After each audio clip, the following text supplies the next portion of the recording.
have been a lot of talks and a lot of policy initiatives at the level of international organizations that has been done by the ILO, but also by ICAO in a synergy.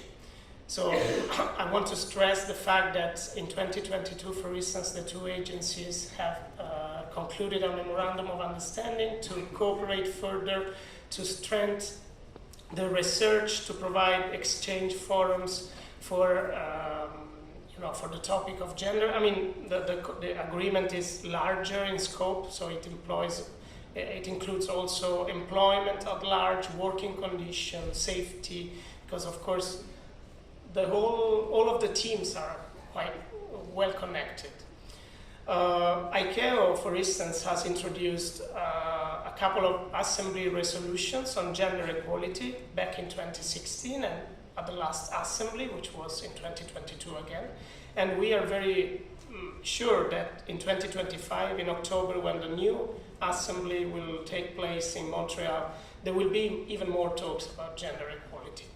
There has been the establishment of a gender equality program by ICAO in 2018, which is conceived to provide states support in order to enhance their gender equality programs, to promote and advance in terms of attraction and retention. These are two concepts that I'm pretty sure will come back to the discussion. So we are not talking only about the working conditions of people, we are talking also about how to attract talented women, and how to retain them during the whole career. So this implies also career progression. We all know that due to traditional and historical stereotypes, the aviation industry is man-dominated. There are various reasons which I'm pretty sure will emerge from the discussion. So the ICAO initiative is taught in a way to support states towards this new kind of approach, as you mentioned, the term approach. Of course, the ICAO also implemented a program that is called Next Generation Aviation Program. This dates back in time since 2009, so it is relatively new.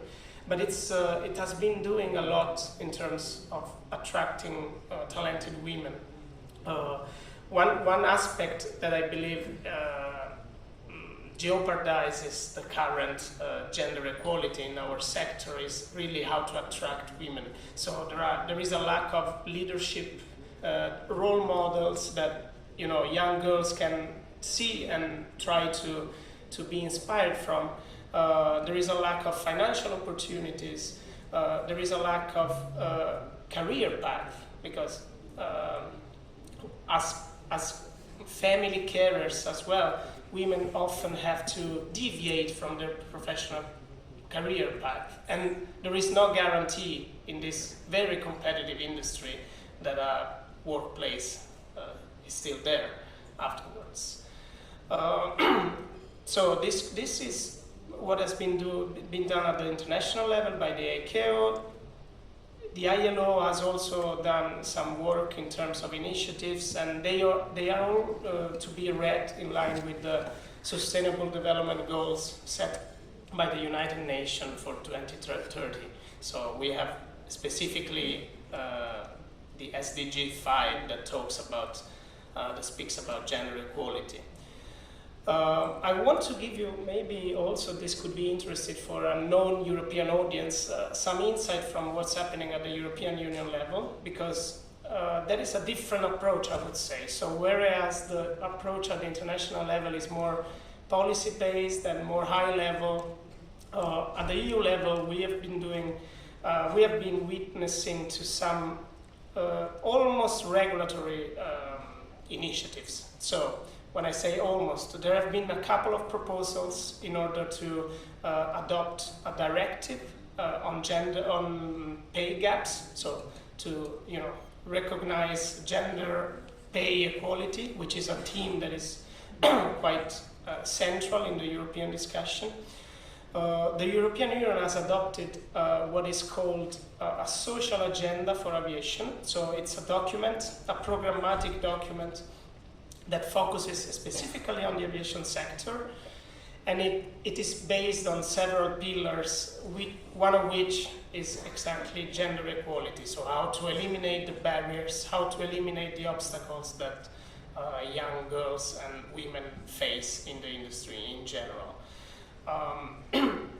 The European Union has very strongly underlined the fact that there will not be gender equality if we don't have data collecting and data processing. So one of the key approach, and this is also something I personally agree on, is that data collecting at this point in time is very important. And I'm not talking about data in general, but gender segregated data to provide what's really happening, whether these percentages are growing and in what sense they are growing. Because as I mentioned at the very beginning of my speech, we are not looking for gender parity. We don't want the 50-50%. We want that also decision-making process belongs 50-50, that also leaderships are 50-50. If we break down the numbers that I gave at the very beginning, we see that the percentage is even lower when we talk about airline top manager positions, where women are still very underrepresented. One initiative that has been very interesting is the EASA. So the EASA is the European Union Aviation Safety Agency. It is a very technical body, so it does not have anything to do with social or policy matters. But they have introduced a gender equality plan for the years to come, so 2024, 2027, which is exactly a set of commitments and actions that are there to promote and encourage equal opportunities. And I think this is a very good example of how things could move forward, because the document focuses on two main aspects. So gender balance in leadership and decision making, that is one I mentioned before, and gender equality in recruitment. This seems to be just talks, but the document also foresees that some requirements will be drawn up in the legislations as well. So for instance, just a very brief reference to the fact that they introduce gender-related requirements when it comes to tender specification. So the people and the research teams that approach the agency have to respect certain gender requirements. They have foreseen in their contracts that at least 50% of women have to be project managers, so having a leader position or at least some role in decision making. And at the same time, all of the EU agencies, so we have many agencies in the EU, aviation, maritime, food, many other sectors, they have all agreed to have a 50% representation, female representation by 2030. I won't mention all the private initiatives that have been mentioned also at the very introduction, so the IATA and some private best practices, because I'm pretty sure they will emerge later on. But this is a bit of an insight just to foster the dialogue among us on what's happening at the international level, especially with respect to the ICAO, which is the aviation body by definition, and the ILO as well. Perspective, and then especially on the data collection point of view, I think that's a very important, whenever any policy has to be data driven, right? So thank you so much for bringing in that perspective. And also on the best practices, because now you're what is happening is gender is being plugged in from the very beginning, which is the basic requirements for companies to have it. So I think that's also thank you very much for bringing that to our knowledge and to the audience. Moving forward, we have Ms. Poonam Chawla.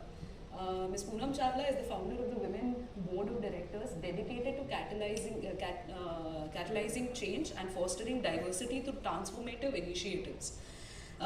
She maintains a network of C-suite leaders to drive empowerment and equality through knowledge sharing, masterclasses, and collaborative projects. Prior to founding the Women Board of Directors, she launched the Middle East edition of Bloomberg Business, and like a range of things that she's done. She also has the experience of innovative event concepts for Khalij Times, from the journey to net zero, CX Evolve, Middle East Digital Health Forum. So, ma'am, you bring in a very important perspective to the channel, right, to the conversation here. You also have the experience of being a senior aviation journalist. So one of the first things that I want to touch or speak to you about is, do you believe, especially in the context of India, the journalistic practices or the way that media represents women, it's usually specific to a particular type, which is the steward community, and as we go forward a little bit more about pilots and stuff like that. So, but that C-suite positions and the high decision-making positions that we're trying to sort of now enter into, women trying to enter into, my question to you is, achieving gender equity requires a work at multiple levels, starting from media itself, right? So, how do you see that? I mean, how do you see the how do you see that movement happening, right? How do you see the coverage shape public perceptions of gender roles within the aviation sector, and what strategies of approach could effectively highlight the achievement of women, other than the specific ones that we're talking about, and the tokenistic narratives that are sort of created around it? So over to you, ma'am. Thank you, Richa. Yeah, thanks a lot, Richa, for this. Before I start, talking to you guys, I would like to applaud Dr. Andrea for sharing some very, very interesting facts with us. So a round of applause for Dr. Andrea. And I'm always skeptical about a session, post-lunch, because we somehow go into that, idealistic mode. So I would request each one of you to contribute, because this is not a panel discussion. We want to have a conversation with you, and especially I see there are a lot of, I would say young leaders, girls who are sitting here. So I want all of you, don't take the back seat, come in the front, please move in the front so that we can have a conversation, we can have a very in-depth, knowledge, what's happening in the aviation industry and how can we change this dialogue. Yeah. So, I want to share some key stats with you, which my colleagues have already shared. India, when we talk about aviation, India leads globally with 14% of the pilots being women. And nearly, that's 3 times the global average, which is 5%. Very interesting fact. I think we should give kudos to our Indian industry. And I have my fellow panelist here. She was mentioning when she started her career, there were only 2 pilots. So extremely, extremely interesting. But coming back to, gender diversity, where are we missing? Why are we seeing, women leaders only in the flights towards or only to the pilots? When I was doing my research about this, I could only find one woman CEO who has been at the Indian Aviation Company. We are talking about a history where aviation industry started in 1910, and I'm talking only about, could we only nurture one female CEO? So I'm talking about Harpreet Singh, who was the appointed CEO of Alliance Air in 2020. Coming back to how many women CTOs we have, again, no numbers. Did a lot of research, maybe I'm doing something wrong. Hardly anybody. What's happening? Why women leaders, why young girls are only going to the female stewards? Why are they not entering these STEM programs? So definitely it was an introspection for me also, that probably coming from media, we also have a very strong role, a very important role to play for this. Another very staggering or very eye-opening figure was that the Director General of Civil Aviation by 2025, and we are in 2025, they are looking at 25% of the aviation industry workforce to be women. What are they doing about it? When we talk about they want only women, I'm not talking about only restricting to pilots. I'm not talking about only restricting to flight stewards. I'm talking about women being engineers. I'm talking about women in MRO industry. So are we doing enough to, create that kind of a career path from them where we can achieve this goal? So, Richa, coming back to your question, after these stats and figures, I hope I haven't bored all of you on these, I just wanted to, before I start this conversation, just wanted to bring these, few figures to the attention of each one of you. And your question, when I talk about it, is extremely personal to me because I'm also the founder for Women Board of Directors and I'm also an aviation journalist. So let's be honest, as Richa has mentioned, for too long when I talk about journalistic practices, whether it is intentionally or not, or it is just often perpetuated, we have outdated gender roles within the aviation industry. We see this in the way the stories are framed, the images are being used, and even the language which is chosen. Lot of aviation stories, if we are talking about women in aviation, traditionally it will be all featured or often portrayed in a very stereotypical role. We will talk about flight attendants or perhaps about the supporting positions. Actually, if I look at it, this isn't reflective of the reality we know. We also see now women who are pilots, who are engineers. Harpreet, good example, CEOs, air traffic controllers, and innovators. But what's happening is, these stories are not given the prominence they deserve. So, this kind of coverage, I'm equally responsible, I'm taking the full responsibility for it. They does more than just, misinterpret the industry. It shapes the public perception that, okay, aviation, when I talk about, I'm talking about women as only a flight steward or maximum going to the pilot. And it also reinforces the idea that aviation is a men's world. Is it? It also discourages a woman from pursuing careers in this exciting field. It subtly suggests that women contributions are somehow exceptional rather than integral part of this industry. We see this as tokenism, where one or two women are highlighted, but not a systematic change which we want to see in the industry. So the point is, I would like to hear from you guys, how can we change this narrative? Maybe anybody who can help me.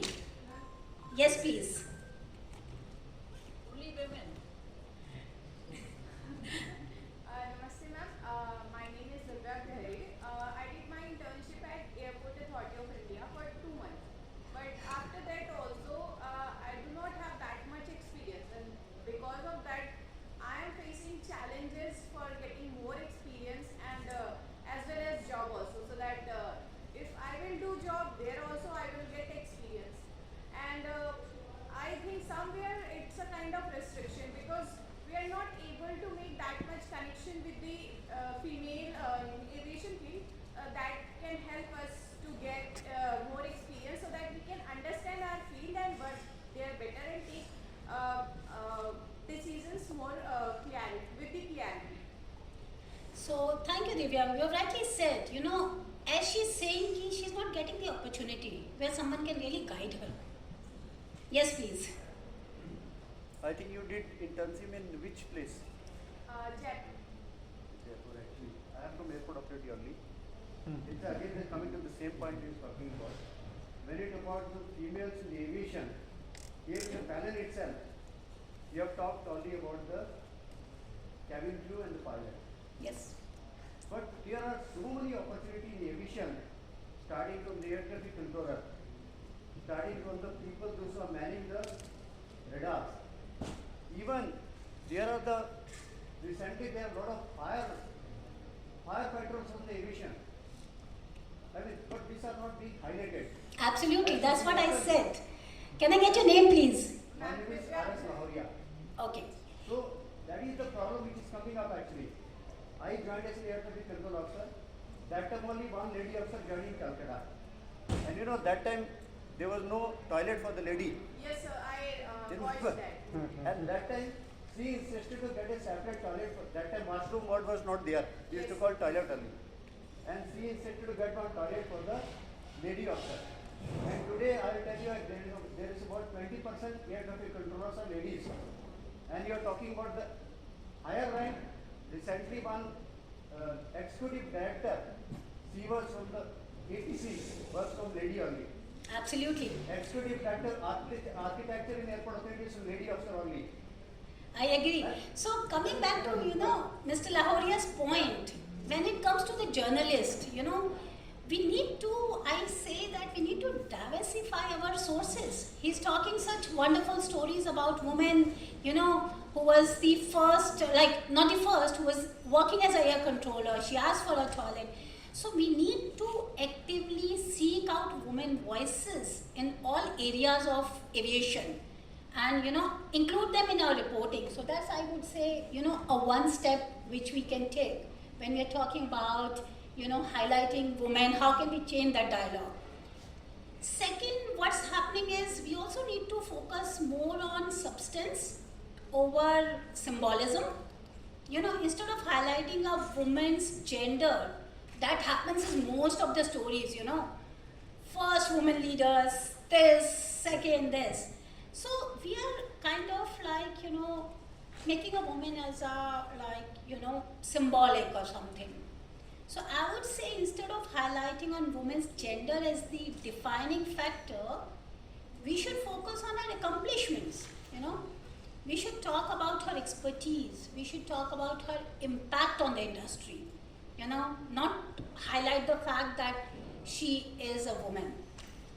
And another thing which is, very, very critical and also interesting, a lot of time when we are writing stories and, when we are always on a time crunch, one story after the other, we have to do it. So we are not mindful of the language we use. That is one of the key. We have to avoid, gender terms. We have to avoid stereotype terms. We have to use more inclusive language, which is really talking about the diversity of the workforce in general. And another point, you have rightly raised that, when we are talking about women in leadership and technical roles, we need to showcase the young women that, okay, don't just go for flight steward training. Don't just go for a pilot training. Look for being a CTO of one of the biggest aviation countries. Focus, as you have said, on different professions which are within the aviation industry. So I think that's where, what we need is more sponsorship, more mentorship. And I'm really glad, on this panel, we have Andrea, Dr. Andrea, because I always say that any such initiative which we are talking, about diversity and all, it goes hand in hand. We need male allies to support women. It cannot be that, particular matter, and please do. So the question that we want to sort of raise with you is, so right now the world has changed, right? Like it's more about convergence now, collaboration and stuff like that. So from regulatory, operational, legal, cultural, everything. as you know, the panel itself has showed us. In your view, how can regulators, airline leadership, legal institutions, these can effectively bring about that meaningful change that we're looking for? And that, you know, and like Dr. Andrea said, it'll take us 400 years to reach a particular, you know, numbers in terms of. So now we're looking at growth that is not like small or, you know, at small leaps, but an accelerated growth. So what we wanted to understand is, are there any initiatives that you would want to, you know, sort of highlight across in your experience, or, you know, how do we bring about that cross-sector collaboration that we're so looking for generally in getting women in any sector, especially, you know, aviation, as we're discussing right now? A short comment? Yeah, I can give you a short comment on this. I mean, I can name plenty of initiatives from private sectors. I mean, most airlines have started with gender and inclusion programs. Organizations have initiated programs and plans. But what I think it's important to underline, in my view, what can we do to bring a cultural shift and a change? I agree that it's something that must be done at a multi-level because the stakeholders involved are many. I would name one concept, that is prioritization. So to give priority to this topic, let me explain. So aviation has traditionally been a sector where we did things when we needed to do things. One example that comes to my mind is environment, sustainability and decarbonization. When I approached the field of aviation, we were slightly talking about, okay, we need to decarbonize the industry. Now we have policies, we have laws in Europe, US, international level, we have laws, regulations. So this means that was ranked as a priority, not only for regulators, but also for airlines. So the airlines today are getting alternative fuels and so on. This could happen the same for gender equality, to eliminate gender disparity. And I think that we can also use as a booster for promoting gender equality the current aviation scenario. I mean, this morning we have been hearing in India there have been orders for 1,700 new aircraft. So someone has to fly those aircraft.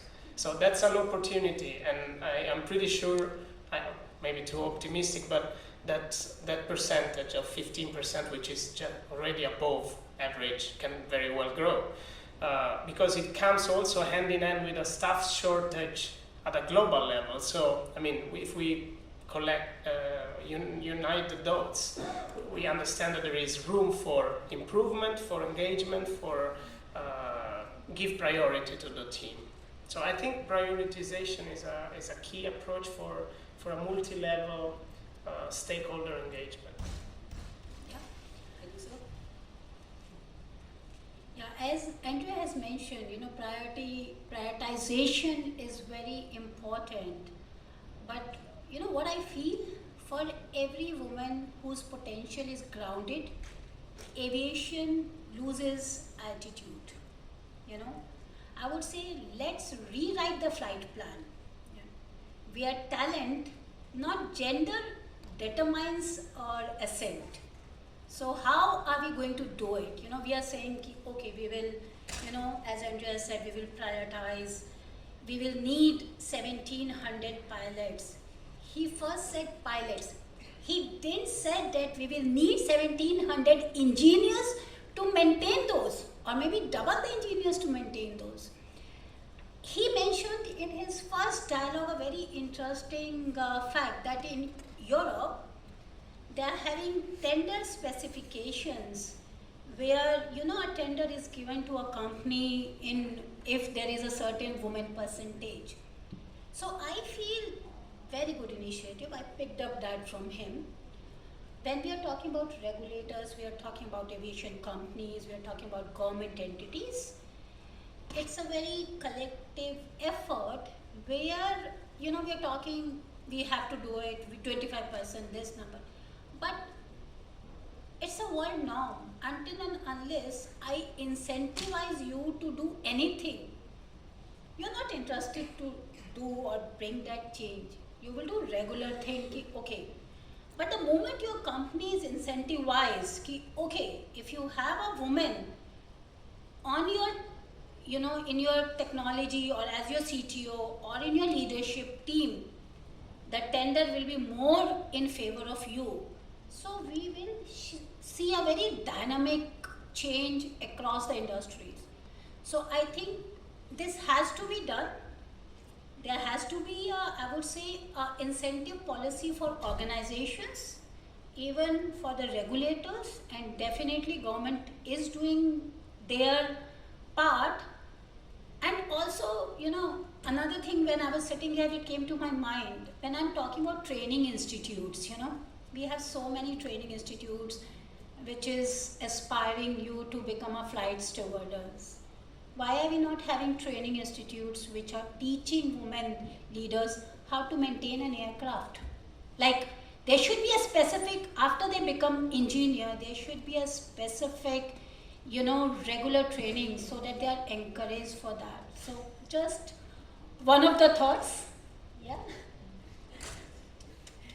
Thank you, ma'am. That's actually a very interesting and good thought. Yeah. Sunita, on to you. Just a final comment On what your thoughts are on, how we. See, like she mentioned, we have to review and amend our legislation, our whatever policies that we have, and it's in which we have to eliminate gender bias. See, even our legislature does not mention the gender as a female. It is he, him, they, So that it has to be reviewed to bring in a neutral inclusivity of women into whatever sector we are talking about. Like she said, engineers, yes. We used to be at the flight club, we could see just one girl hanging out. But today we do have engineers. Air India has a lot of aircraft maintenance. If I'm girls working on aircraft maintenance, if anybody's from Air India here, airlines have women. Now if you go to the airport, you'll see women hanging around the tarmac. They're doing the maintenance work. And these kind of gender neutral policies will have to be looked into. They have to be reframed, and put it on an equal platform. Because again, we will talk only about pilots mostly. Where gender equality is concerned, I think as a pilot, pay scale, that's the only equal status that a female and a male has. Pay scale is based on aircraft type and your seniority. There is no bias there. So whatever, they are better. They have to do analysis, better figures on statistics and working of the airlines. Thank you so much, ma'am. Thank you so much. I was so nervous before this panel began because I'm like, aviation, okay. So thank you so much, the entire panel, to bringing us such important important perspectives to the table when we're talking about things like data, gender, mispronunciation, mindfulness, all of these things. I would request the entire audience to please have a round of applause for our esteemed panelists. Thank you so much, Richa. Thank you to our esteemed. Just half a moment, I think. Yes, of course. I'm an aerospace defense journalist, and I've been covering aerospace. Can you introduce yourself? Yeah. Because I know you, but I'm Sangeeta Saxena I'm editor Aviation and Defense Universe, and I'm an aerospace defense journalist now for the last 38 years. Wow. And I have one point which I'd really like to, which has got missed out somehow, because we are talking of the skies. But the skies come only after you manufacture the aircraft on the ground. True. And there is a very major industry. The girls, they are here, not many, but then I'm sure whoever I hear will understand that there is an industry where you manufacture, where you have girls in manufacturing plants as engineers, as supervisors. I'm not talking of HR, they are flooded there.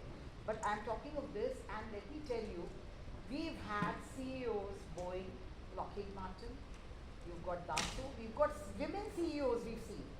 It's not a very scary world for us women. It was when we began, it was very, we have, but one thing is very sure, girls have to understand that you need to be well read, you need to be absolutely correct, you can't just, you can't get away with it by saying that we didn't study, so we couldn't do it. No, you have to read, you have to understand as good as the men who are your colleagues. They cannot be technically above you. You've done the same BTech which they've done. So it doesn't make a difference. But the fact remains that we do have women and men together working in manufacturing sector. You have women at the helm of affairs. They've done well. But then the end of the day, what happens is we don't rise, we don't climb for a simple reason that we don't update ourselves. Men fight to update themselves. So they want to reach the top, that zeal is there. I want to become the CEO, so I need to know everything. We, take a little backtrack at times and we say, okay, fine, yeah, we've come till here, fine. I gave her that advice. So you really have to. He overshadowed her, I gave her that advice. No, you really have Don't to read. backtrack. You really have to read. You really have to ensure that you do as good as the men only with your knowledge bank. So you cannot just justify that, we do not have to. You can't say we didn't get it because we didn't deserve it. No, you have to deserve it if you're there. Not anymore, I think. I think women, Oh, ma'am, these girls, present generation does not sit back. No, I'll tell you one thing. When you go right into the field, you have to come out of air-conditioned chambers to see what is happening. So it happens. You've got 10 men and 10 women. For some reason, there could be a gender disparity why they don't rise. I'm not saying that's not there. But at the end of the day, somewhere we lack in proving ourselves. I would say not proving ourselves. We have proved ourselves, but what happens is it's the self-doubt, which women have, and that happens at the top leadership also. As you rightly said, and this we have seen, like I mentor a lot of senior women leader, even the male leaders. So I've seen a lot of time a male leader, even if there are certain skill set, he is not having, he will still take his chance. He will still say that I learn it as I go along. But when it comes to a woman, they will have that self-doubt. Oh, what if I will fall? So I think that needs to change, and that is Our changing. psychologies need to change, but much Yes, more than that, indeed. the most important factor is that when we've taken a profession which is a male bastion, we need to work hard. We are there already. No, let me tell you, initially, you and I are journalists. Yes. Our editors never took us seriously. Whenever it was a better assignment, it went to the men who were half as dumb as us. But let me tell you that they wanted, because for a very simple reason, they were men. And then you have to prove yourself. You have to prove yourself you're good. If you can't prove yourself you're good, I'm sorry, then you stand where you stand. Now, we should request. I think we should request NLU Delhi and the sponsors to actually have a whole day event for women in aviation. I think that's what we should target. So I'm sorry I Yes. No, but thank you so much. I think upskilling is something that is very, very important because